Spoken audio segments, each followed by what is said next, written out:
Buongiorno Sicilia, mercoledì 15 maggio da Michele Cucuzza ed Angelo Gagliano. Oggi un bel binomio vela e salute, vedremo a cosa porterà. Parleremo ancora di rigenerazione urbana nelle aree abbandonate con sviluppi interessanti. Potrebbero nascere nuove 1000 abitazioni disponibili in Sicilia e poi parleremo ancora delle nuove pedonalizzazioni a Catania con le controversie che ci sono state e che sembrano superate. Ma intanto parliamo della bufera sulla sanità in regione. Sono 9 indagati dalla Procura di Messina nell'ambito di questa inchiesta dell'attività relativa all'attività della Centro Nemo Sud al Policlinico Messina, che è stato chiuso nel 2019. Coinvolti anche l'assessore regionale alla salute Giovanna Volo e sarebbero 11 milioni di fondi distratti al sistema sanitario regionale. Vediamo. Peculato e corruzione, sono queste le accuse delle quali devono rispondere 9 persone indagate dalla Procura di Messina nell'ambito dell'inchiesta sull'attività del Centro Nemo Sud, costituito nel 2012 al Policlinico di Messina e che si occupava dell'attività di riabilitazione neurologica. Un centro nel 2019 finito nel mezzo delle polemiche con tanto di interrogazione parlamentare e la decisione dell'allora rettore Salvatore Cuzzocrea di chiuderlo. Adesso le misure cautelari personali e reali emesse dal GIP del Tribunale ed eseguite dai Carabinieri. Tra queste anche l'assessore regionale alla salute Giovanna Volo, che in una nota diffusa all'ufficio stampa della regione si dice serena e consapevole di aver agito nel pieno delle regole. Disposto il sequestro preventivo di denaro, beni mobili e immobili per un importo complessivo di 11 milioni di euro pari, secondo gli inquirenti, ai fondi pubblici distratti. L'indagine avviata proprio nel 2019 dopo la denuncia di un medico all'epoca in servizio presso il Policlinico di Messina che aveva segnalato diverse irregolarità nella gestione del centro clinico privato. Interrogatori, acquisizioni di documentazione, intercettazioni di conversazioni avrebbero quindi fatto luce sulle convenzioni tra il Policlinico e la Fondazione Nemo, che ha potuto operare in un ospedale pubblico con costi a carico dell'erario in assenza dell'autorizzazione e dell'accreditamento della regione siciliana. Emerso come i dirigenti dell'epoca del Policlinico avrebbero esternalizzato arbitrariamente in favore di Nemo le prestazioni di neuroriabilitazione, stornando il rimborso delle spese da parte del Servizio Sanitario Regionale. Nel corso dell'indagine sono emerse anche le condotte qualificate dallo Stato come corruttive contestate ad un medico del Policlinico che, preposto al controllo e alla verifica delle attività sanitarie di Nemo Sud, avrebbe prima sostenuto la sua costituzione e poi permesso l'arbitraria erogazione delle prestazioni di neuroriabilitazione da parte del centro clinico, ricevendo in cambio di tale condotta l'incarico di direttore clinico del centro privato e l'assunzione di alcuni familiari all'interno della stessa struttura privata con contratti di diritto privato in assenza di concorso pubblico. Allora, a Catania c'è una pista ciclabile a ostacoli con pericolosi saliscendi e a Cibali e ci sono già polemiche per un percorso che certo non è adatto non solo ai ciclisti ma penalizza pure i residenti. Eccolo.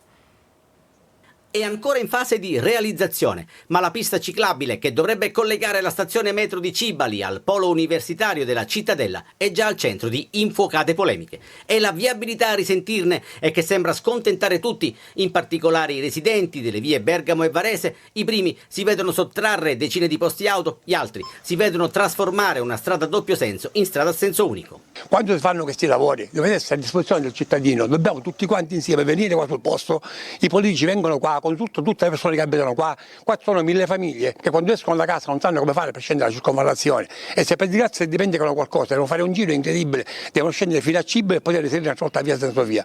In qualità di presidente del quarto municipio non sono stato chiamato in causa e ora mi nascono dei dubbi. Ora capisco perché più volte abbiamo chiesto la potatura degli alberi di Parco Gandhi e forse non li hanno potati finora, forse per creare un po' di ombra ai ciclabili che devono passare da questa zona. Ed eccola, la nascitura pista ciclabile che sembra un percorso ad ostacoli con un tratto in salita, riservato agli scalatori. Gran Premio della Montagna fissato all'imbocco della circonvallazione. Niente paura, da queste parti il Giro d'Italia non passerà mai, per fortuna aggiungiamo noi. Sul tracciato della pista ciclabile non passa inosservato questo balcone. Vorrei capire come faranno i ciclisti a poter svincolarsi da questo balcone che è alto circa 1,45 m. Bisognerà prestare molta attenzione anche in discesa, visto che in piena curva c'è un grosso palo in cemento che probabilmente dovrà essere rimosso e a giudicare dalle condizioni sarebbe opportuno farlo anche in fretta. E i pedoni in transito dalla via Santa Sofia alla circonvallazione dove passeranno? Se bravi equilibristi potranno cimentarsi sui cordoli, tutti gli altri, sin da ora, potranno studiare percorsi alternativi. Allora, passiamo al calcio. Come sapete il Catania ha battuto in trasferta l'Atalanta Under 23, così ha ipotecato il passaggio ai quarti di finale dei playoff. Nella zona finale della partita ha deciso un colpo di testa di Bois su cross di Tejo. Sabato il ritorno al Massimino dove si annuncia il pienone. Vediamo. La prima vittoria esterna del 2024 ha un sapore speciale e particolare per il Catania che ipoteca il passaggio ai quarti di finale dei playoff. Sabato al Massimino basterà anche perdere con un gol di scarto. Al Caravaggio di Bergamo dipingono Tejo e Bois che all'84esimo realizzano la tela perfetta mandando all'inferno la volenterosa Atalanta Under 23. Sotto la pioggia fanno festa i tifosi rossazzurri non residenti in Sicilia per via delle restrizioni che hanno riempito il settore a loro destinato nel piccolo stadio lombardo. Zeoli conferma la formazione che gli dà più garanzie con Quaglini in difesa e Cicerelli mezzala, Welbeck e il solito Frangifrutti davanti alla difesa, in attacco Cianci e Di Carmine. Sui piedi dell'attaccante toscano la prima grande occasione dell'incontro, ma il numero 10 si fa rimpallare il tiro da Vismara che chiude bene in uscita. Il Catania però non frena, esibisce il giusto piglio e crea un'altra palla gol. Il cross dalla destra di Zammarini pesca Cianci che dal limite dell'area piccola riesce a colpire di testa quasi indisturbato, ma manda fuori. La ripresa si apre con un'Atalanta più volitiva, con i padroni di casa che si rendono pericolosi in 3 circostanze, ma Furlan prima si oppone a Ceresoli e poi è fortunato con Sissé e Capone che mancano l'appuntamento con il gol. E poi arriva la pioggia ed è un Catania bagnato e fortunato perché al minuto 39 della ripresa Tejo pennella per Bois che anticipa Vismara e deposita in rete. Un gol pesante che spiana la strada agli uomini di Zeoli che adesso confidano sulla cornice del Massimino per completare l'opera. Adesso vediamo con Angelo cosa dicono i quotidiani su questa vittoria del Catania. Partiamo dalla Sicilia di Catania, proprio su questa vicenda leggiamo dominio e gran vittoria, il gol nel finale di Bois fa sognare l'intera città. L'1-0 a Caravaggio, interpretazione quasi perfetta, 4 gol sfiorati in avvio, Zeoli indovina la tattica, i cambi, nel finale arriva il colpo di testa del difensore. Questo per quanto riguarda il racconto della partita, poi ci sono chiaramente anche le impressioni del post gara, giusto l'approccio alla gara, ora pensiamo alla sfida di sabato, Zeoli vola basso, nel primo tempo avremmo meritato di più, che è subentrato nella ripresa ha dato il proprio apporto, non giocava da 2 mesi, è stato un esempio e poi vedete la foto con il presidente Pelligra e anche il vicepresidente Grella insieme per questa trasferta che ha portato per l'appunto il Catania in Lombardia. Lasciamolo per il momento il calcio, ci occuperemo magari più avanti di altro, però adesso andiamo a vedere le altre notizie, gli altri fatti della giornata e comunque le vicende che riguardano la nostra regione. Cominciando dalla Sicilia, sempre l'inchiesta di Messina, relazioni pericolose, policlinico, clinica privata, indagata l'assessore Volo. E poi ancora sempre per le vicende che riguardano stavolta Catania, interdizione annullata, Bianco era candidabile, io corretto e trasparente, queste le sue prime parole. Blitz a Catania, ce ne siamo occupati nel corso dei TG, raccolta rifiuti scontata per gli imprenditori con i netturbini infedeli, raccontato chiaramente nel corso dei telegiornali. E poi il richiamo in prima pagina di quanto abbiamo già comunque visto, buona la prima, il riferimento è al Catania, e poi il caso, la vicenda Blue Tech, c'è il ricorso, ma Pelligra si dice sereno, gli esclusi si rivolgono al TAR, i sindacati temono un rallentamento dell'iter di affidamento per l'appunto del complesso industriale. Poi ancora una bella notizia, Confindustria Catania adotta il team di robotica del Boggiolera, quindi è stato accolto l'appello per la trasferta in Olanda, i ragazzi avranno un finanziamento grazie a Confindustria che quindi non farà mancare il sostegno economico a questi ragazzi che andranno dunque a rappresentare non solo l'Italia ma la nostra regione, la nostra città in Olanda. E adesso veniamo all'inchiesta di ieri di Messina, l'asse policlinico, clinica privata, indagata anche l'assessore Volo, 9 misure, sequestrati 11 milioni, sono serena, Schifani le conferma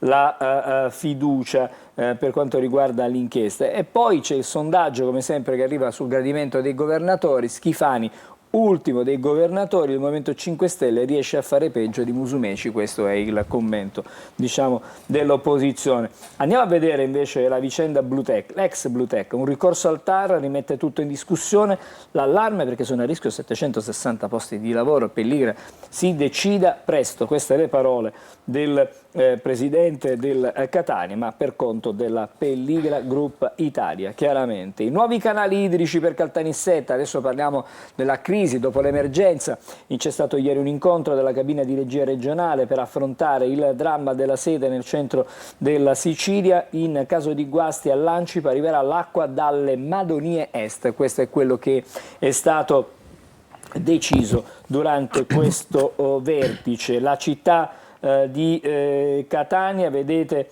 SMC, l'ex diciamo Publi Servizi città metropolitana, continua a diciamo la polemica, i sindacati incredibile quanto è scritto sul piano, ma ora dicono serve una programmazione per dare serenità ai lavoratori.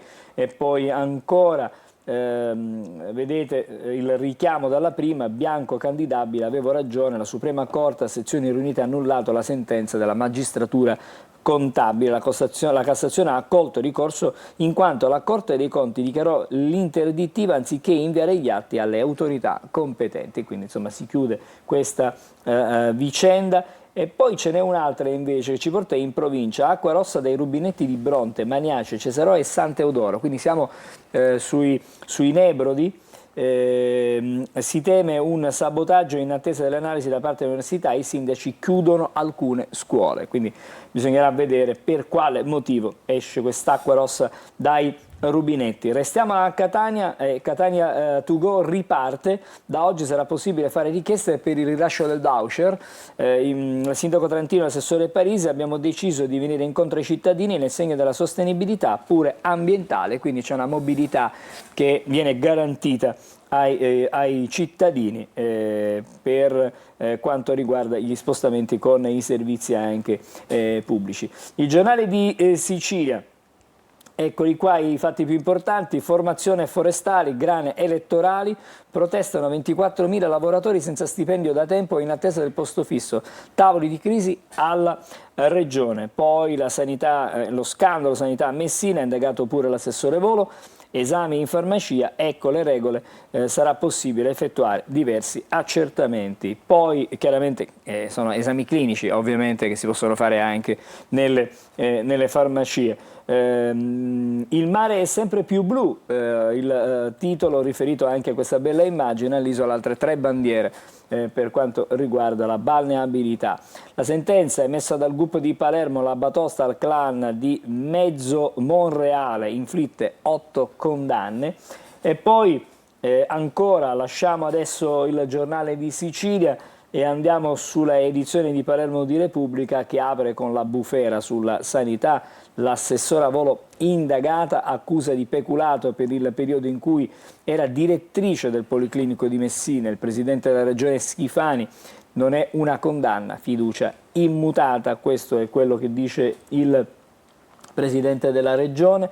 La strage di Casteldaccia, ci sono nuove rivelazioni, nuove verità, la discesa nelle fogne è decisa già il venerdì dal direttore dei lavori. E poi la ex Bluetech, operai senza pace, ricorso contro Pelligra, inizia la battaglia adesso al TAR. E leggiamo, vedete il caso, la foresta di alghe giganti minacciata dal ponte sullo stretto, le alghe preistoriche sul fondale dello stretto, anche questa è un'altra vicenda legata alla tormentata preparazione del ponte.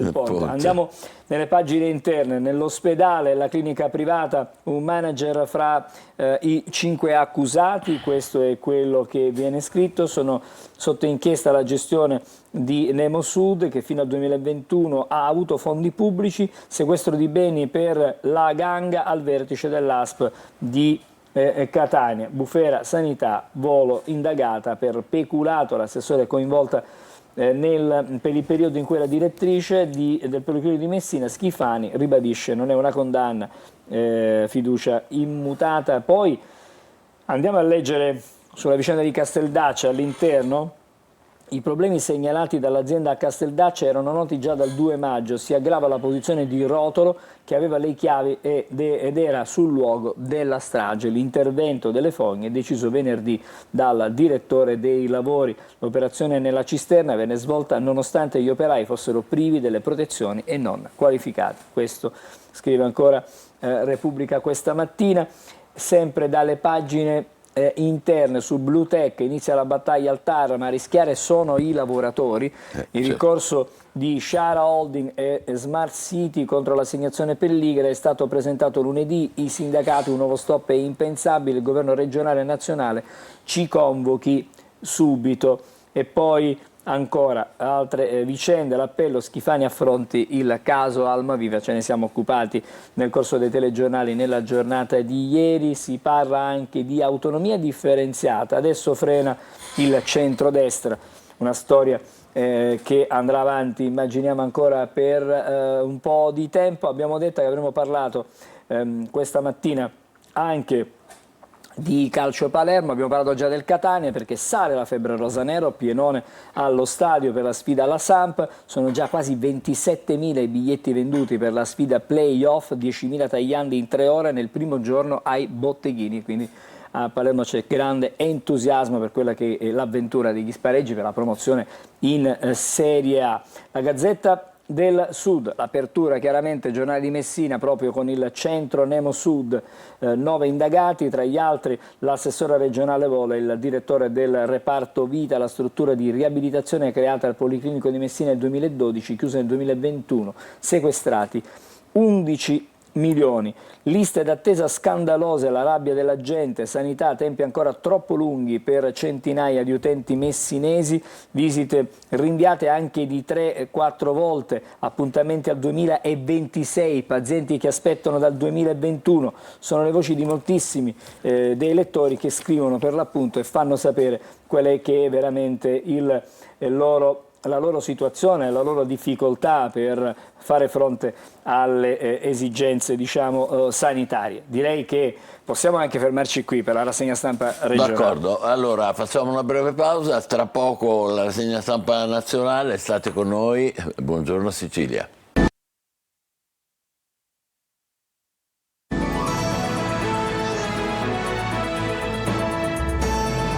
Buongiorno Sicilia, è il momento della rassegna stampa con i quotidiani nazionali. Angelo Gagliano, prontissimo. Eccoci qua, siamo con il Corriere della Sera che ha un po' di notizie in primo piano. Si parte dal super bonus e le tribolazioni, sì tra le tensioni, Meloni no a rimpasti, avanti sulla giustizia, Segre il premierato, allarmante le parole della Segre. E poi si parla di questa battaglia in commissione perché Fratelli d'Italia tenta il blitz, poi il voto, Forza Italia si astiene, la sugar tax slitta al 2025, quindi insomma si è trovato da questo punto di vista l'accordo. E poi c'è stato in Francia un assalto in strada, uccisi degli agenti, evade anche un detenuto, davvero un comando in azione. Rocambolesco davvero. E poi l'inchiesta che riguarda il governatore in Liguria, l'ombra di una talpa, Toti chiede l'interrogatorio, adesso approfondiremo questa vicenda.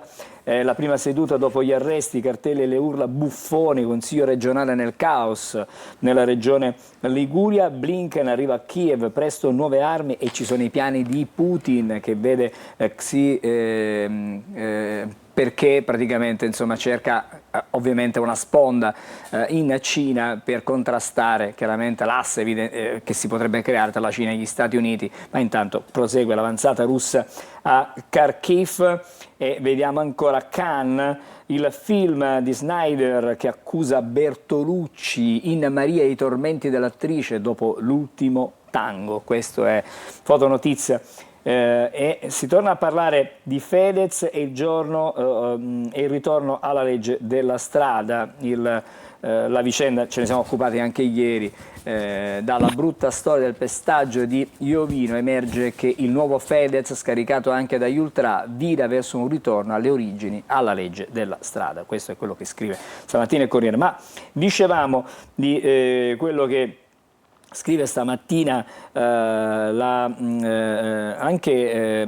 anche il Corriere, l'ipotesi di una talpa per quanto riguarda l'inchiesta di Genova. Una talpa in procura, questo è importante. L'ipotesi di una talpa tra gli investigatori di Genova. Toti chiede di deporre. Meloni, aspettiamo le sue risposte, ha aperto un fascicolo per rivelazione di segreto d'ufficio. Ma diciamo, e quindi si concentrano qui le attenzioni. Vedete, a Genova, lo scrive anche La Stampa, e caccia la talpa, Spinelli vittima di concussione, era il governatore a pressarmi, così dice Spinelli, che ha raccontato la sua verità, insomma ha fatto capire che in qualche modo riceveva delle promesse e quello gli diceva di fare così. E quindi non è una giustificazione. È una deposizione. Esattamente. E poi la verità, a proposito del terremoto in Liguria, ha anche delle altre notizie, perché gli indagati per i voti dei mafiosi tirano in ballo gli esponenti del PD.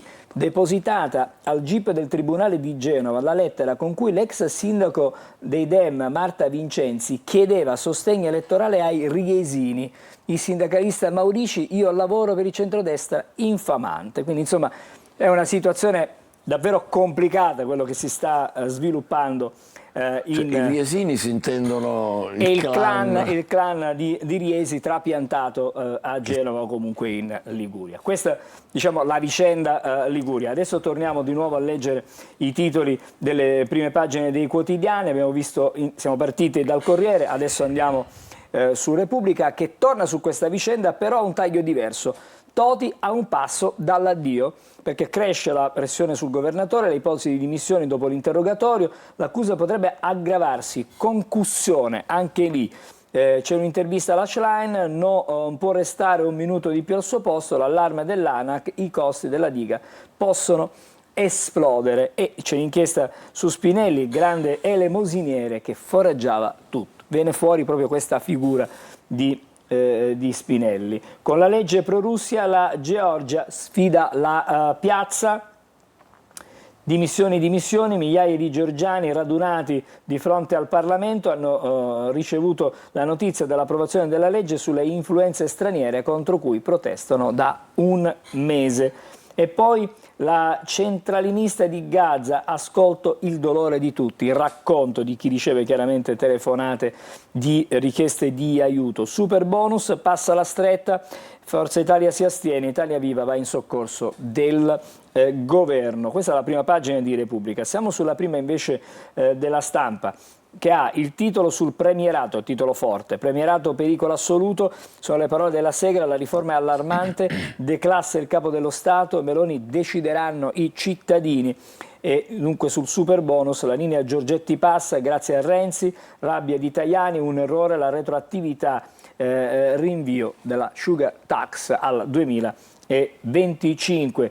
Vedete, poi c'è questa fotonotizia che è davvero forte, perché si parla di strage tra fratelli sul treno insieme ai soldati russi al ritorno dal fronte, perché loro dicono stiamo uccidendo i nostri fratelli. Questo è il messaggio che lanciano i militari che tornano e comunque sono stati intervistati durante per l'appunto il ritorno dalla fronte. Malati di corruzione, il titolo di Avvenire. L'ANAC rilancia l'allarme, l'abbiamo già visto su Repubblica, danni inestimabili al paese da appalti senza gara e clientelismo. E la società civile teme la mancanza di trasparenza sui progetti per le Olimpiadi invernali. Per l'inchiesta di Genova spunta una talpa e Meloni prende tempo, vediamo come si difende Toti. Il Papa, i giovani vicini agli anziani, fotonotizia, super bonus, lite in Senato, Bonelli, Europa da invertire. Questi sono, diciamo, i fatti più significativi proposti da Avvenire. Siamo sul Sole 24 Ore, titolo economico, perché si parla di super bonus, c'è il via libera alla stretta, sia le detrazioni in 10 anni per le spese 2024, rinviata al 1 luglio 2025 la sugar tax, lo che arriva dopo un duro scontro per il no di Forza Italia alla retroattività, ci riferiamo ovviamente al super bonus, il governo salvato dal voto di Italia Viva e dal presidente Garavaglia. E poi Stellantis venderà in Europa le auto elettriche cinesi Super Dazi USA per Pechino. Insomma, una guerra commerciale, quella che si sta scatenando, fatti che arrivano anche dall'estero, i tank di Israele a Rafah, morti 36 palestinesi. Il conflitto continua a infiammare quell'area del Medio Oriente. Siamo sul giornale adesso, la Meloni dà tempo a Toti, la Premier, lasciamo che chiarisca i trucchi dei PM, questo è quello che poi chiaramente va approfondito, va letto a proposito dell'inchiesta di Genova. C'è il via libera al nuovo super bonus, ma Forza Italia si astiene. E poi leggiamo uno studio di Harvard e Google, la prima foto che mostra i segreti del nostro pensiero. Ah, che bello. Eccola qui, questa foto rivoluzionaria, la mappatura del nostro cervello, quello che viene mostrato stamattina sul giornale. E poi siamo adesso sul Fatto Quotidiano, anche Ilaria Cavo inguaia Toti, diga regalo a Salini col trucco, la fedelissima mi chiesero lavoro per i voti. E poi Meloni, eccolo qui l'altro titolo, Meloni nasconde le armi a Kiev fino alle elezioni, Crosetto al Copasir parla d'altro, il nono pacchetto per il momento sembra essere smarrito, il decreto resta bloccato, il no leghista, se ce lo portano glielo bocciamo, rinviata la nuova fornitura, intanto l'Ucraina arretra da Kharkiv. Questo è quello che succede invece sul fronte proprio in guerra. La riforma della giustizia in Consiglio dei Ministri nei prossimi giorni. Belpietro intervista il Premier al giorno della verità, necessaria come il premierato. Telemeloni sono molto meno presenti di tutti i miei predecessori, lo dicono i numeri, e vogliono pure impedirmi il confronto con la Schlein. La repressione del dissenso è una bufola di chi usava gli idranti contro i lavoratori inermi. Sul Covid fatti tanti errori, voi coraggiosi, riferimento chiaramente alla battaglia condotta sempre dalla verità a proposito dei vaccini. Poi ancora siamo sull'Unità stavolta, giustizia, riforme zero, misure repressive 12, chi governa Nordio o le procure. Questo è, diciamo, la sintesi di questo approfondimento di Paolo Comi. Poi vedete, 40 anni dopo la morte di Berlinguer, il ricordo di Giovanni, mio fratello, si chiamava Enrico, un ritratto di quello che certamente è stato un grande statista. Adesso siamo sul Libero, la fabbrichetta dei martiri, perseguitati immaginari. Non bastavano i piagnistei di Scurati e Saviano, ora i compagni si mobilitano per Massini, scrittore contestato da un pensionato scalmanato al Salone del Libro, e incolpano il governo. Giorgia, Telemeloni, io ne digirai molto meno di Conte, la sinistra censura, io no. Questo insomma è il pensiero del Presidente del Consiglio. Ora il riformista, giornalismo da buco della serratura, questo è il titolo, l'invidia sociale tira più delle verità dei fatti, intanto Meloni scarica Toti e si prepara al voto in Liguria. È un pensiero diverso rispetto a tutto quello che abbiamo visto fino a questo momento.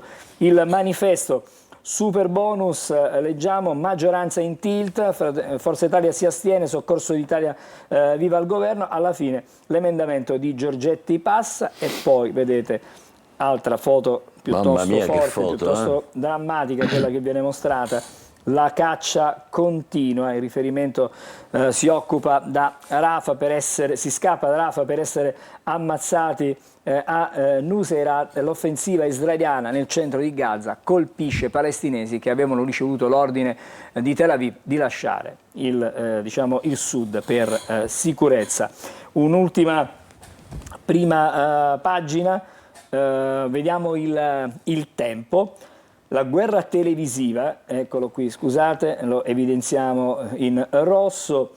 Rosi Conte, al leader del Movimento 5 Stelle non va giù il duello Elli-Giorgia e scatena la vigilanza per fermare la RAI. Il Premier sta sbagliando, regole rispettate. E poi il ritorno di Renzi che punta all'unplane tra camper e card, la corsa a Bruxelles, il riferimento all'ex Presidente del Consiglio. Super bonus intesa senza Forza Italia, slitta la tassa sulle bibite, di cui ci siamo occupato proprio nella giornata di ieri. Ci fermiamo qui con la rassegna stampa di Perfetto, stamattina. d'accordo. Fra poco il meteo, allora diamo un'occhiata al tempo prima di uscire di casa e poi dopo finalmente una cosa positiva, dopo tutte queste notizie, vela e salute, cioè lo sport, l'attività sportiva che si mette insieme con la sanità per fare delle cose positive che vedremo tra pochissimo. State con noi, buongiorno Sicilia.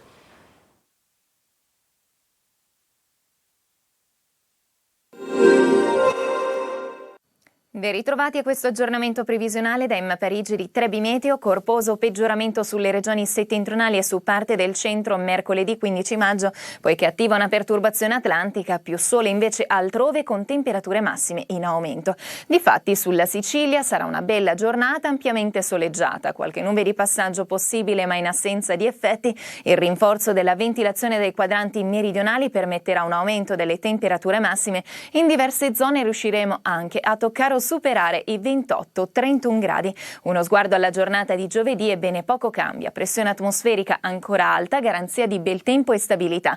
Cieli sereni o poco nuvolosi, soffierà ancora un po' di vento e le temperature massime elevate anche per il periodo saranno nuovamente prossime ai 30 gradi o anche qualcosina in più. Ulteriori dettagli in merito sull'app di Trebi Meteo oppure consultate gli articoli sul nostro sito web.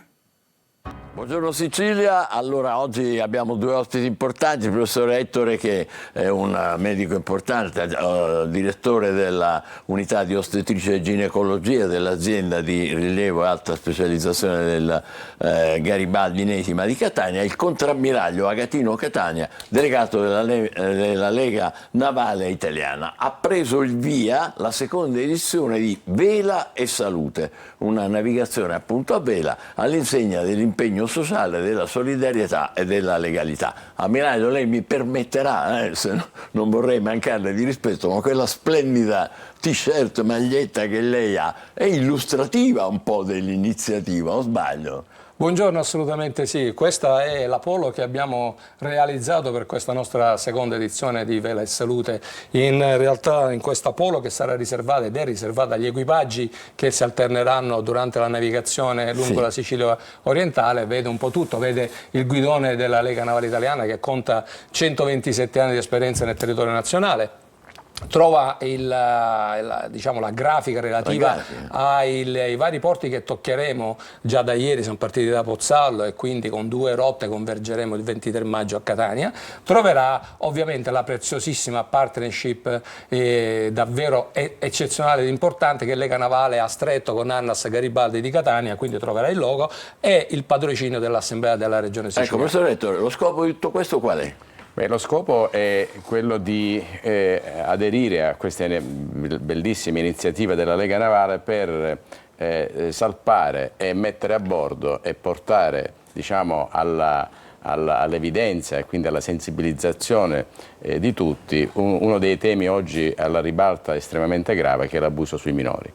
È da tempo che abbiamo sposato nel nostro Dipartimento un percorso che ci porterà a poter costituire un centro hub per la prevenzione e la cura degli abusi, ma anche il fatto di poter creare finalmente nella nostra comunità una rete che possa mettere insieme gli organi inquirenti, la magistratura, i tribunali, le scuole, i servizi sanitari e i servizi sociali, perché chiaramente quando i bambini arrivano al nostro pronto soccorso pediatrico non solo devono essere ben riconosciuti, ma devono essere poi ben seguiti. Esistono tante meravigliose realtà, però sono tutte realtà frammentate nel territorio e vorremmo veramente metterle insieme. Ecco perché andare a bordo di una barca metaforicamente e andare verso un porto sicuro, questo può dare veramente una immagine di concretezza su come si vuole collaborare. E queste immagini che vediamo sono esattamente proprio lo specchio di ciò che sta dicendo, professoretto.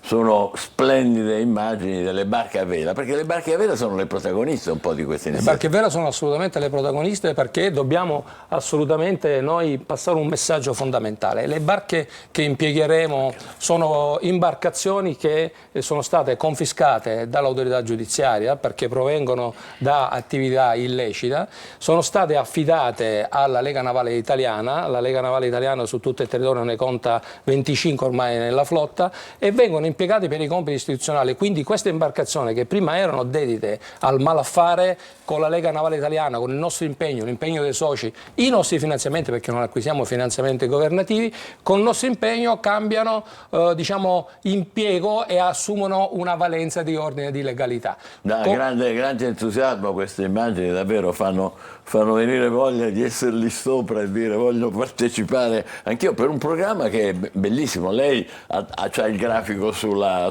Polo, però in realtà è un programma su due rotte, giusto professore? Sì, 2 rotte, perché chiaramente in questo noi riconosciamo come oggi questo tema è un tema emergente, e quindi sappiamo che il problema dell'abuso e della violenza ai minori è un tema tra l'altro sommerso, cioè noi abbiamo dei dati solamente parziali, perché i veri abusi a volte anche rimangono custoditi nell'ambito del nucleo familiare, dove oramai purtroppo il degrado, ma anche l'abbandono della scuola è un abuso, no? Una violenza ai bambini, anche la modalità di alimentarsi è un altro modello. Allora, su questo noi pensiamo che i dati che noi oggi possediamo, voi pensate che su 1000 bambini che vengono seguiti dai servizi sociali, 200 almeno hanno avuto un abuso, hanno subito un abuso. Quindi sono numeri impressionanti, e sono i numeri solamente la punta dell'iceberg del problema. Quindi significa... Perché la punta dell'iceberg? Perché molti abusi praticamente rimangono all'interno del circuito familiare e comunque non vengono assolutamente segnalati. Si arriva al pronto soccorso perché c'è un trauma. Allora i medici del pronto soccorso chiaramente devono riconoscere quello di cosa si sta parlando. Ma a proposito di questo, tra l'altro devo ringraziare tantissimo il CNR, perché nella persona del professor Parano, perché si è visto che i bambini che subiscono degli abusi poi nel medio e lungo periodo vanno incontro a delle patologie terribili, cioè dalle devianze, dall'uso di sostanze, dalla depressione, dalla violenza, quindi cioè cambiamenti totalmente, addirittura intaccano anche la salute a livello di patologie come il diabete e altre patologie neurologiche. Quindi il tema è veramente importante, e quindi è meritevole di collegarlo con questa bellissima iniziativa. Le chiedo solo una cosa, senza entrare nei dati che poi magari a quest'ora ci confondono un po'. È un fenomeno in crescita o in diminuzione? Assolutamente in crescita. Pensi adesso alla dipendenza dai telefonini. Cioè adesso un bambino non c'ha più l'album con le figurine come una volta o un libro, c'è il telefonino, ma già a un anno e mezzo. Sì. Quindi questa dipendenza diventerà sempre di più un isolamento, per cui questi bambini non parlano tra loro.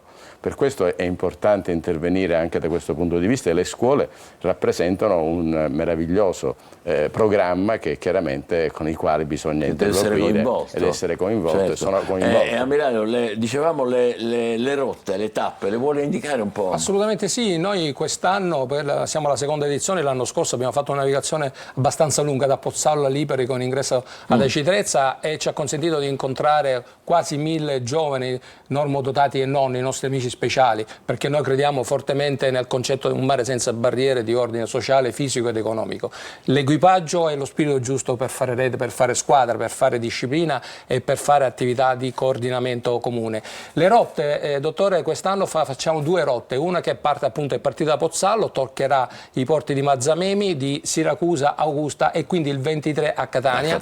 Partiamo domani da Lipari, Milazzo, Messina, riposto Acitrezza, e il 23 ci troveremo con un rendezvous fuori dal porto di Catania, entreremo e andremo in capitania di porto. E in ciascuna di queste tappe cosa avviene? In ciascuna tappa ci saranno un paio di giorni di sosta in cui incontreremo i giovani delle scuole, parleremo di attività di prevenzione sanitaria con un focus particolare, come diceva il professore Ettore, al contrasto della violenza sui minori, e sostanzialmente faremo attività sociosolidale, quindi porteremo in mare i giovani sia normodotati e non, perché ripeto il mare deve essere di tutti. Bello, questo è bellissimo. Ma non ci sono soltanto questi temi, professore, avete numerosi altri, la prevenzione, la legalità, l'inclusione sociale, è vero? Sì, assolutamente sì, questo è il programma proprio che la Lega Navale ogni anno ci propone e noi abbiamo aderito. Noi aderiamo con questo tema centrale dell'abuso sui minori, ma poi parleremo di prevenzione, per esempio sulle malattie ematologiche come la talassemia e la drepanocitosi, e questo sarà poi un convegno il 24 che si terrà all'interno del Garibaldi. La talassemia, quando uno sente questa parola ha l'impressione che sia una cosa vecchia, invece no, non è così. No, non è vecchia, è chiaro che la prevenzione, la diagnosi precoce ha certamente ridotto, però purtroppo oggi si registrano ancora tanti bambini che sono a seguito del nostro centro, quello del Garibaldi per esempio, dove vengono a fare le trasfusioni, devono essere assistiti. Perché in che cosa consiste? Non c'è ossigeno a sufficienza No, è un'anomalia genetica che ovviamente rende i globuli rossi più piccoli e quindi chiaramente c'è un tasso di emoglobina inferiore e questa emoglobina inferiore ovviamente trasferisce meno ossigeno e quindi è chiaro che bisogna supportare questi pazienti in maniera, e devo dire che adesso la ricerca e la scienza ha creato dei miracoli. Pensate che una bambina che è talassemica major adesso poi diventa adulta, mentre prima purtroppo la mortalità era elevatissima, adesso vanno incontro anche delle gravidanze e partoriscono.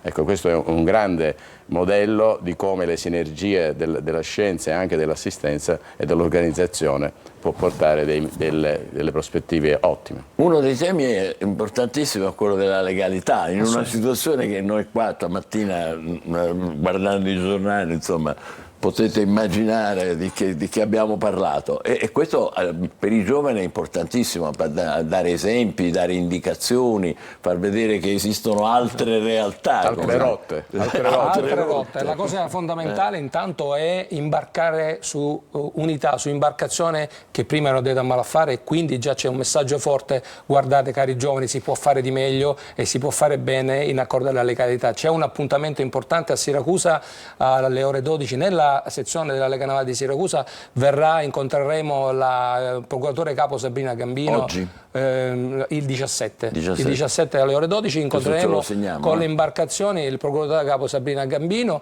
del Tribunale di Siracusa, incontreremo un paio di sostituti, ci sarà la Marina Militare, ci sarà l'ammiraglio Cottini che è comandante della Marina in Sicilia, Guardia di Finanza, e incontreremo i giovani, e lì, come abbiamo fatto lo scorso anno, che è stato veramente strabiliante, estremamente importante, ci sarà il modo di trasferire i messaggi di legalità, i messaggi davvero di purezza nell'attività e nel modo di comportarsi nella nostra società. Ma mi permetta anche di forza e di capacità di vincita, perché se loro vedono che queste barche una volta erano dei delinquenti, dei mafiosi eccetera, adesso sono state sequestrate dalle forze di polizia, dalla magistratura, danno il segnale che è esattamente opposto a quello che abbiamo visto purtroppo, e ci ha fatto rabbrividire nei giorni scorsi di un sondaggio secondo cui i giovani dicevano, metà dei giovani dicevano no, la mafia è imbattibile, non si può. Non è così. Certo che non è così e non può purtroppo essere così e non deve essere così. Sostanzialmente le imbarcazioni in Sicilia ne abbiamo un certo numero, ahimè purtroppo, perché voglio dire siamo vessati da questo tema della criminalità. Anche perché le forze di polizia sono molto efficienti. Assolutamente sono in grado sì. Noi abbiamo una sequestrarle. caratteristica: nella Sicilia orientale le imbarcazioni vengono più dal traffico migratorio, ahimè purtroppo, mentre nella Sicilia occidentale è un po' più legato al mondo mafioso. Quindi noi negli ultimi anni diciamo la veicolazione dell'uomo, dal traffico degli uomini è stata fatta con imbarcazioni anche diciamo precarie, che hanno portato alle tragedie che ben ricordiamo. Che noi raccontiamo. Esatto, ma ci sono state anche traffici su imbarcazioni. Considerate che su imbarcazioni che noi abbiamo da 12-13 metri, che vengono considerate forse il mezzo di trasferimento più comodo, però dentro venivano stipati 75-100 migranti, numeri impressionanti. Pagando poi anche cifre assolutamente altrettanto impressionanti. Assolutamente sì. Assolutamente sì. Quindi è un fronte, diciamo, veramente di grandissimo impegno, di grandissimo valore, perché ci sono un po' tutti i temi dell'attualità e che, come dire, sono un po' falle aperte che voi cercate di fronteggiare in maniera fantastica. E per concludere, professore, qual è il messaggio che possiamo dire? Ma il messaggio è che se riusciamo tutti quanti a fare rete e finalmente perché la smettiamo che ognuno fa bene ma nel proprio piccolo microcosmo. Io credo che un tema così ampio, così complesso, possa trovare finalmente anche il riconoscimento di cosa oggi fanno, per esempio, le forze dell'ordine. Penso alla polizia postale, no?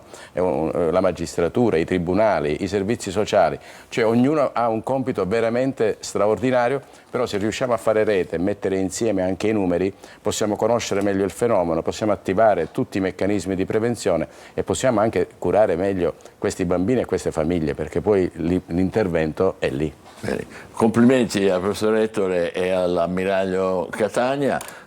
Possiamo seguire nei prossimi giorni. La partenza è avvenuta ieri, le rotte vanno da Lipari verso Catania e da Pozzallo ancora verso Catania. E anche noi seguiremo, poi vi veniamo a trovare il giorno 23. Abbiamo detto 17 a Siracusa. A Siracusa, questa sera molto, e il 23 l'ultima tappa a Catania. A Catania. Però dottore, mi permetta di attenderla a bordo con il nostro berrettino, così bello. Farà parte del nostro equipaggio e sarà per noi un privilegio.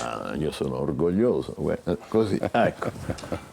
Grazie, si mette così? No, perfetto, no. Beh, va bene. Perfetto. Va bene. Quasi grazie mille, grazie complimenti al Presidente, complimenti all'ammiraglio Catania, buon lavoro e buon viaggio naturalmente nell'arco di queste giornate. Ci fermiamo soltanto per un po', tra poco parleremo di Catania e le pedonalizzazioni, l'abbiamo fatto tante volte nel telegiornale, adesso cerchiamo un po' di tirare le fila. State con noi, buongiorno Sicilia.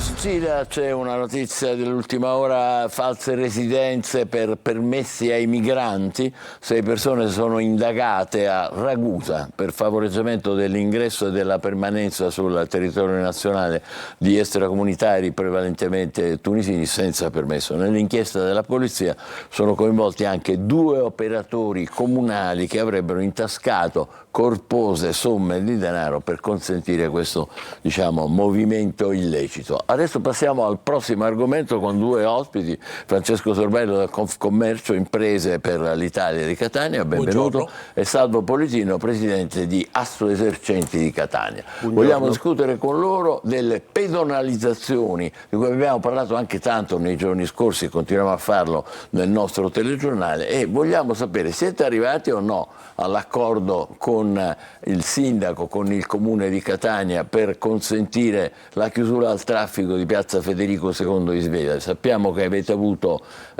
come associazione di commercianti avete avuto un incontro con il Consiglio Comunale. Sì, ieri abbiamo avuto un incontro, lo abbiamo chiesto perché ci andava di parlare più che delle pedonalizzazioni, del modus operandi di questa amministrazione comunale, del suo modo di approcciarsi con i problemi della città.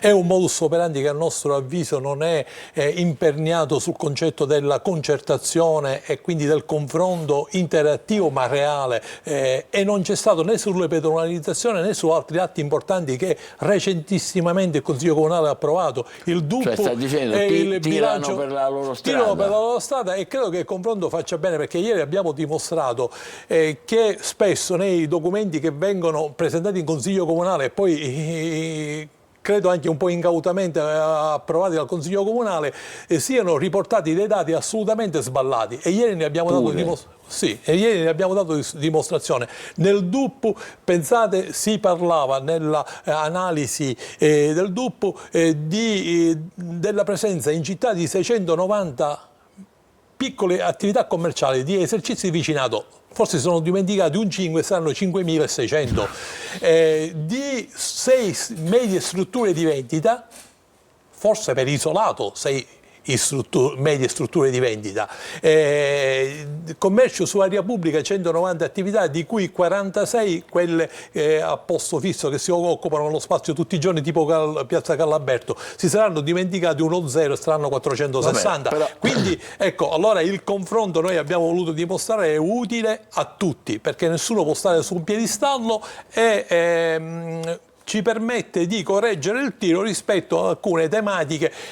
E poi abbiamo ieri manifestato tutta la nostra preoccupazione su atti che, se fossero veri, cioè se abbiamo letto bene le carte, ci dobbiamo aspettare una bomba sociale nel 2025 e 2026 per i tagli che hanno fatto sulle fasce deboli della città. Cioè, a cosa si riferisce? Io mi riferisco al fatto che nel bilancio di previsione 2024-2026 noi abbiamo circa il 20, io lo leggo subito, non voglio andare a memoria e sparare dei numeri.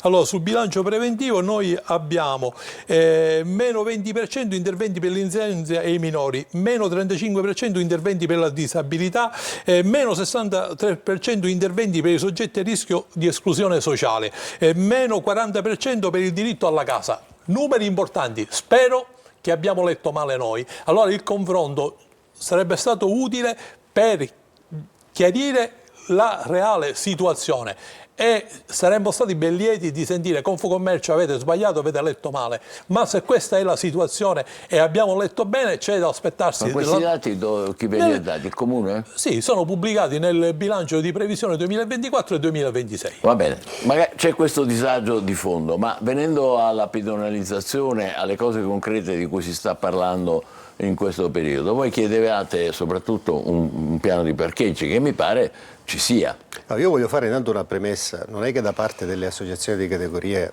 in modo particolare anche da Assoesercenti, ci sia, come dire, la non volontà di un processo di modernizzazione della città. Il problema vero è che è mancato il senso istituzionale di rispetto tra le parti, tra amministrazione comunale e associazione di categoria. L'auspicio era un maggiore confronto, una maggiore concertazione, piuttosto che arrivare a provvedimento già adottato a discutere con il Presidente del Consiglio e con i capigruppo, solo per sentire la voce delle associazioni, che poi di fatto, ha prodotto ben poco, se non quello di prendere atto che è un provvedimento adottato senza una vera concertazione. E do anche dei numeri, perché probabilmente forse la politica dovrebbe fare delle riflessioni su quelli che sono i numeri della città di Catania. Nel 2023 nel settore del commercio sono cessate 2.200 imprese. Il tasso di mortalità è cresciuto del 47%. Questo è il dato sul Dovuto a che cosa? Ma innanzitutto noi vorremmo capire qual è il modello di sviluppo di questa amministrazione comunale, che non conosciamo. Se pensiamo che con le pedonalizzazioni noi possiamo risollevare l'economia della città, credo che sia totalmente sbagliato. Lì andava fatto un processo graduale che tenesse conto di alcune esigenze, perché il rischio qual è? Che alle 2.200 imprese che sono cessate nel commercio aggiungeremo altre centinaia di imprese, e soprattutto quelle di Piazza Federico di Sbevia, perché l'amministrazione, ripeto, non ha tenuto conto di quello che era la realtà di quel territorio. E chi vi parla ha vissuto personalmente Viale Vittorio Veneto, via Dusmet, dove avevamo già detto quello che poteva succedere. Allora, l'auspicio è che, nonostante ancora ci sia una delibera di giunta che non è stata resa operativa, è che si possa tornare a discutere. Ma ripeto, nessuno vuole mettere in discussione questo processo di sviluppo, di modernizzazione, di europeizzazione della città di Catania. Si tratta solo ed esclusivamente di adottare un criterio più democratico, con una maggiore concertazione che tenga conto di quelle che sono le esigenze reali degli operatori. Qualora l'amministrazione riterrà opportuno non sentire le nostre istanze, abbiamo un'altra soluzione. Andremo a produrre i dati relativi ai cali di fatturato di quelle imprese per far comprendere che il provvedimento, così come è stato adottato, è sbagliato. Il provvedimento doveva prevedere una gradualità in 12 mesi. E invece secondo voi è avvenuto di fatto. Ora però diciamo, con questa vostra critica radicale siete muro contro muro, che senso ha? Ma guardi, il nostro obiettivo non è quello di stare muro contro muro, ma di essere, come dire, costruttivi. Lei ha lanciato un tema che è quello del piano parcheggi. In realtà non esiste un piano parcheggi, non è stato presentato, perché i parcheggi... Come no, qua abbiamo una serie di dati elencati dal sindaco, anche da noi li ha portati. Allora, i parcheggi di cui ha parlato il sindaco, quello dentro il porto non è un parcheggio definitivo. A. B. C'è stato promesso e dato, concesso già 20 anni fa, quando furono fatte le pedonalizzazioni di Piazza Duomo, di Piazza Università, Teatro Massimo, e quindi ogni volta che chiudono una strada non ci possono portare sempre gli stessi parcheggi Questo non è un piano parcheggi. L'unico piano parcheggi che ha avuto la città di Catania, io seguo le dinamiche della città di Catania dal novembre dell'85, è quello che approvò la giunta Scapagnini nel 2001-2002. Niente meno, ancora assolutamente. E di quelli non se ne è realizzato solo uno, quello di Piazza Europa, ma ce n'erano altri. Noi abbiamo chiesto al sindaco di adoperarsi per recuperare quel piano parcheggi e purtroppo si sono adoperati per recuperare quello di Piazza Lupo, ma secondo noi in modo errato, perché il piano parcheggi della giunta Scapagnini prevedeva 438 posti auto in Piazza Lupo su 4 piani interati, di cui il quarto automatizzato. Invece hanno approvato un piano che faranno parcheggio su quell'area che sarà di solo un piano interato di parcheggio, quindi non recupereremo un solo posto auto perché li perderemo in superficie, ma non recupereremo. Non entriamo troppo nei dettagli perché sono però ecco, non esiste un piano parcheggio. Vabbè, noi abbiamo però un elenco, adesso qua non c'è il sindaco trentino, nessuno di noi può farne le veci, però abbiamo letto che c'è una serie di parcheggi previsti in Piazza Borsellino, nel Porto, via Plebiscito. Sono gli stessi parcheggi che ci sono stati promessi comunque il piano è decine di volte, dottore. Il piano è un'intenzione. Quindi probabilmente, qualora il piano fosse stato adottato, avremmo potuto parlare di pedonalizzazione. Questo è il concetto. Va bene, la vostra critica radicale dove va a finire? Cioè, come vi siete lasciati allora adesso? Ma con l'amministrazione Trentino non ci siamo lasciati in nessun modo, perché i contatti si sono interrotti dopo l'incontro di un paio di settimane fa. Ma che chiedete allora? Ma noi chiediamo che siano fatte portate avanti quelle misure che possono cambiare veramente il volto della città. Esempio? Quello che dice lei, il piano parcheggi. Riprendiamo il piano parcheggi della giunta Scapagnini era un piano parcheggi serio che andava a prevedere ad esempio in Piazza Verga 1100 posti auto. Il sindaco ci ha parlato di un parcheggio interrato in Piazza Verga di 450 posti auto, non ci sta bene, se ne possiamo realizzare uno da 1100. Il nostro tempo sta per concludere, ma vi siete dati un appuntamento? Avete un prossimo incontro? Assolutamente no, però ripeto, il piano parcheggi arriverà. Parliamo dei provvedimenti imminenti che riguardano le pedonalizzazioni. Su questo dialogo aperto, confronto costruttivo e propositivo da parte nostra con l'amministrazione comunale. Se ci dovesse essere un provvedimento graduale potremmo anche discuterlo senza recare danni economici agli operatori. Bene, grazie per questa conclusione provvisoria. Naturalmente teneteci informati sugli sviluppi. Noi anche seguiamo l'altro versante, il versante dell'amministrazione, vediamo un po' a che punto si arriva.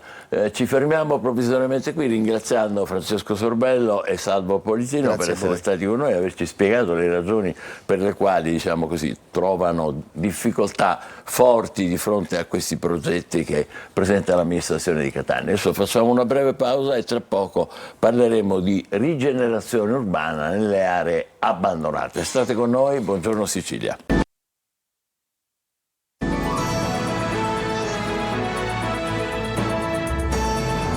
Buongiorno Sicilia, ci sono nella nostra regione milioni e milioni di metri quadrati di zone degradate o abbandonate nelle diverse città e anche nelle aree interne naturalmente, che si possono risanare. Questo è l'obiettivo che è in programma e del quale vogliamo discutere con il nostro Francesco Aloi da Siracusa, in collegamento con Santo Cutrone, che è presidente dell'ANCE Sicilia. Buongiorno a entrambi, benvenuti, vi vedo al vento se non sbaglio. Siamo qui, un po' di vento. Buongiorno Michele, buongiorno Angelo, buongiorno Sicilia. Siamo al Castello Maniace, qui un dove posto magnifico, tra poco meraviglioso. Qui tra poco inizierà il Festival della rigenerazione urbana, città in scena, e sono con il presidente di ANCE Sicilia, Santo Cutrone. Buongiorno e benvenuto. Grazie, buongiorno a tutti, buongiorno ai telespettatori e buongiorno al direttore che ci sta. Buongiorno a voi, buongiorno a voi. Presidente, allora, tra poco Francesco. parleremo appunto di rigenerazione urbana, ne parlerete voi, gli addetti ai lavori, ma adesso dica a noi cos'è la rigenerazione urbana, ne parliamo spesso, ma nel dettaglio ce la spieghi. Appunto. La rigenerazione urbana consiste di mettere in funzione tutte quelle aree dismesse a vario titolo dagli organi regionali, comunali, e rigenerare quartieri interi, rigenerare caserme, rigenerare tutto quello che è praticamente in questo momento abbandonato da tutti. Quindi l'Ance Nazionale, di cui oggi ci ha dato l'onore di essere presente a Siracusa con tutto il vertice, a partire dalla Presidente Francesca Brancaccio, a Siracusa si svolgerà questo evento dove saranno presentati 12 o 13 interventi di rigenerazione come esempio, a fronte di un tessuto abitativo regionale dove ci sono circa 20.000 abitazioni sfitte e dove in tutto il meridione il 3,3% della popolazione è andata via.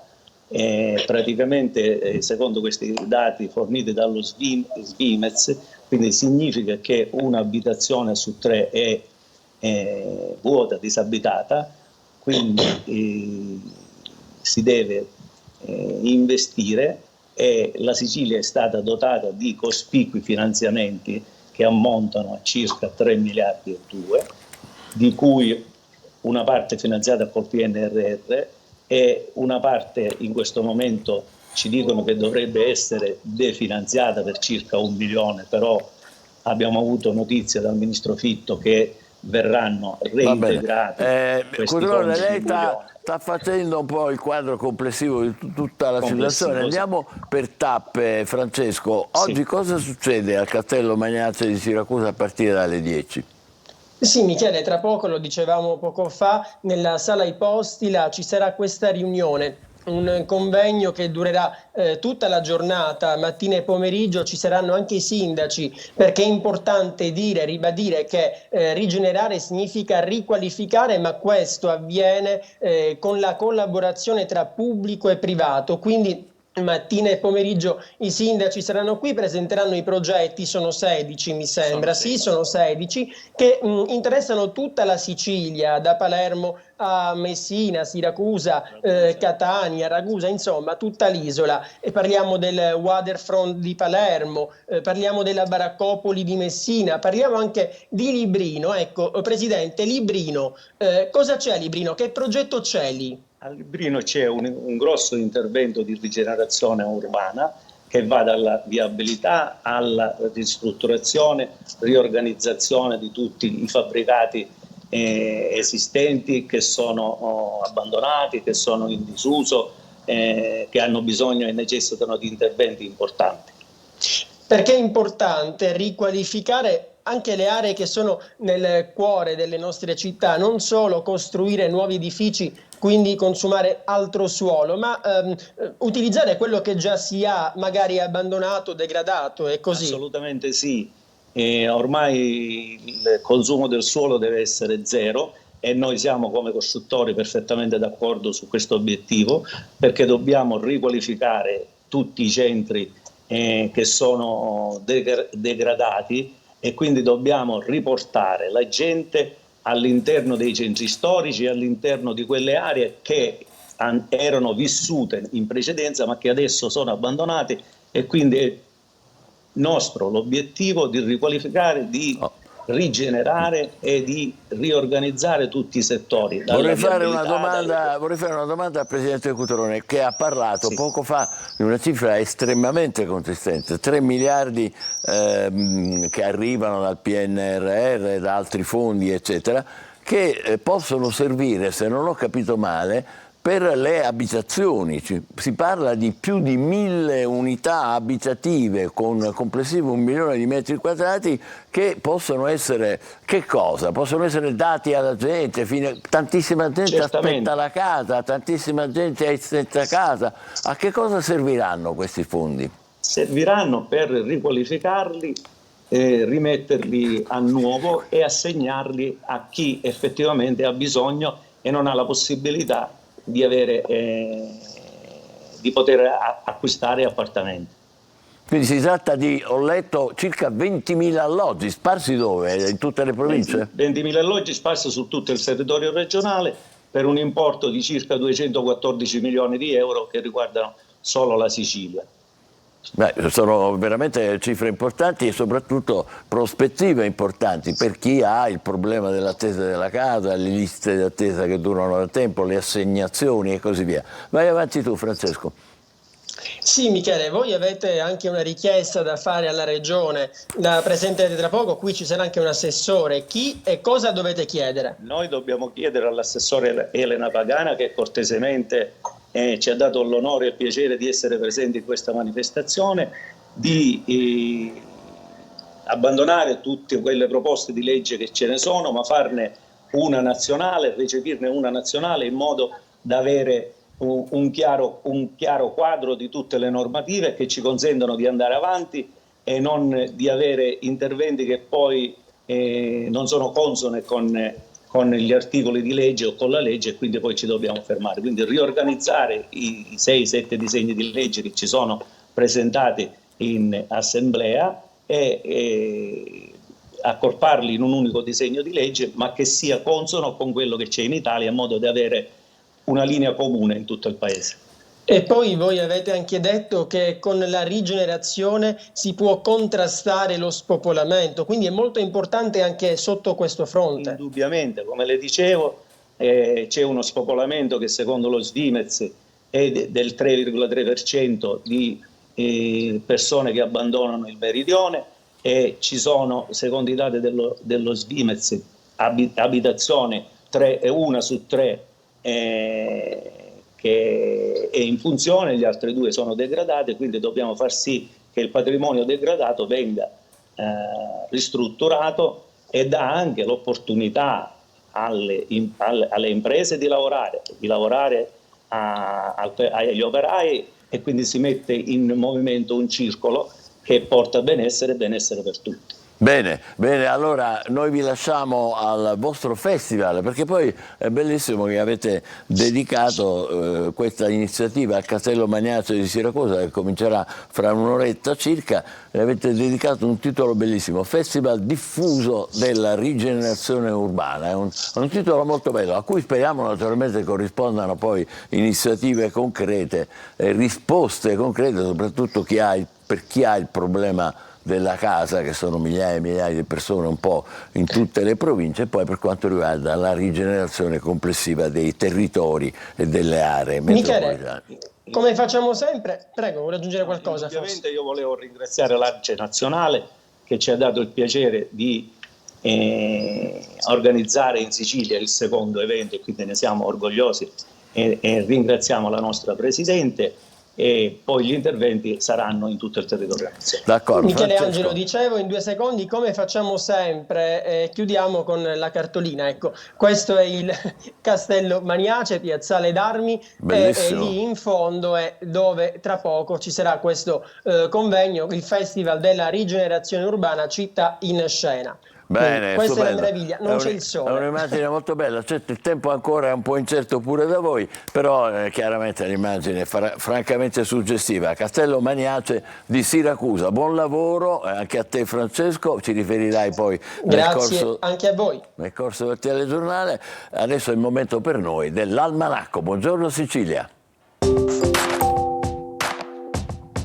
Oggi 15 maggio si celebra la Giornata Internazionale della Famiglia, una data dedicata al riconoscimento dell'importanza delle famiglie come pilastri fondamentali della nostra società. Questo evento globale mette in luce il valore delle famiglie in tutte le loro forme e diversità e sottolinea la necessità di politiche che supportino il loro benessere. La nascita dello smoking jacket, l'abito da uomo, è legata al tabacco. Veniva fornita agli ospiti inglesi di fine Ottocento per evitare che l'odore del tabacco impregnasse l'abito. Questa giacca da fumo è diventata poi un'icona dell'eleganza maschile. Oggi scopriamo il significato dell'espressione "It's not my cup of tea", che letteralmente significa "non è la mia tazza di tè".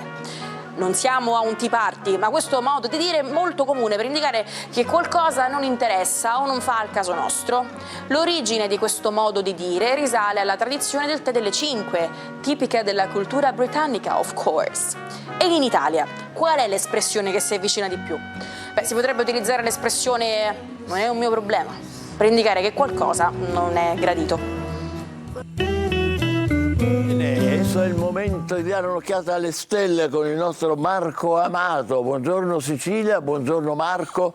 Oggi abbiamo una tazzina stellare. Oh, caspita, no? Sì, una tazzina di design un po' più oblunga con i colori azzurro cielo che oggi invoco perché oggi il sole è latitante. Già, quindi... è vero. Ha un po' l'aria dell'astronave, è un po' allungata come un viaggio spaziale. Sì, la forma è un po' oblunga appunto proprio perché è un design italiano che apprezzo moltissimo. Del resto si sa, noi italiani siamo i creatori del design nel mondo, assolutamente. Non c'è dubbio. Allora, buongiorno a tutti voi. Oggi volevo ripetere un po' l'esperienza di ieri, ovvero ho parlato di come un segno zodiacale che apparentemente ha una qualità forte si può trovare in difficoltà proprio contro i dettami del suo stesso segno zodiacale. Ieri ho preso in esame una Capricorno, oggi voglio prendere in esame un Bilancia. Il Bilancia è proprio Fedez, che in questo momento è proprio nell'occhio del ciclone di tutta una serie di faccende che hanno a che fare con legale, appunto. Fedez è Bilancia, la Bilancia è il segno appunto della giustizia e della legalità. Ora, come secondo la logica zodiacale, come può accadere che un Capricorno che è solido in termini economici possa avere dei problemi fiscali e che un Bilancia invece possa avere dei problemi legali? E beh, questa è la regola dei transiti, ovvero ci sono proprio dei segni zodiacali che possono essere messi nelle condizioni che ribaltano totalmente la loro natura zodiacale. Quindi l'ordinata e ligia Bilancia a volte si può trovare proprio con la classica idea di Saturno contro. Non è la fattispecie di questo momento proprio il Saturno contro, ma possono concorrere tutta una serie di fattori zodiacali e planetari che possono invertire il senso della cosa. Sicuramente con lo spostamento di Giove prossimo venturo in Gemelli saranno proprio Gemelli, Bilancia, Acquario quelli che dovranno ordinare più di tutto la propria situazione economico-legale, e quindi auguro a tutti gli appartenenti a questo segno zodiacale di far bene e di essere assolutamente in perfetta armonia come la Bilancia vuole. Per quello che riguarda il cielo di oggi invece, Mercurio arriva in Toro, quindi un Mercurio che invece di correre in maniera convulsa in Ariete si stabilizza, diventa più centrato e più oggettivo, vuole tempi, scalette, oggettività, e quindi Toro, Vergine e Capricorno sono i protagonisti dello zodiaco, proprio che i Terra saranno assolutamente più assennati e molto più concreti nel proporre idee, comunicazioni e nello stipulare affari. Per regola zodiacale, se va bene ai Terra, va bene anche gli Acqua, quindi benissimo per Cancro e Pesci che trovano una nuova comunicazione. È un modo di fare assolutamente molto più pragmatico, forte, intenso, mentre invece lo Scorpione, avendo Mercurio in opposizione, tenderà comunque a valutare col beneficio del dubbio tutto ciò che gli viene detto, tutto ciò con cui può avere a che fare in termini di relazione. Cosa fanno gli Aria? Un Mercurio in Terra chiaramente rallenta di molto i segni di Aria, soprattutto l'Acquario che si trova maggiormente in difficoltà, mentre invece in Gemelli, che se lo trovano alle spalle del loro pianeta, si trovano un po' lontani da se stessi, devono un po' trovare più nel loro inconscio la loro identità, mentre invece per quello che riguarda i fuoco, quindi Ariete, Leone, Sagittario, abbiamo un Mercurio che al Sagittario dice di aspettare un po' prima di concludere determinati affari, mentre invece l'Ariete lo trova più vantaggioso proprio perché è in seconda casa, e quindi è un Mercurio che l'aiuta molto a migliorare l'economia. Per quello che riguarda il Leone è un Mercurio di quadratura, quindi il Leone dovrà un po' ruggire meno ed evitare gli scontri diretti. È un momento in cui per il Leone è fondamentale la diplomazia.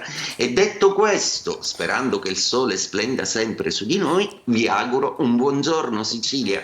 Anche a te naturalmente buon caffè con un po' di invidia, perché si sbevazza queste tazzone di caffè mentre noi siamo qui in astinenza. Allora, 15 maggio, sappiate che il 15 maggio del 1536 a Londra si è aperto il processo ad Anna Bolena, un nome che tutti conosciamo, la seconda delle 6 mogli di Enrico VIII, accusata di adulterio, incesto, stregoneria, alto tradimento, e sarà condannata al rogo.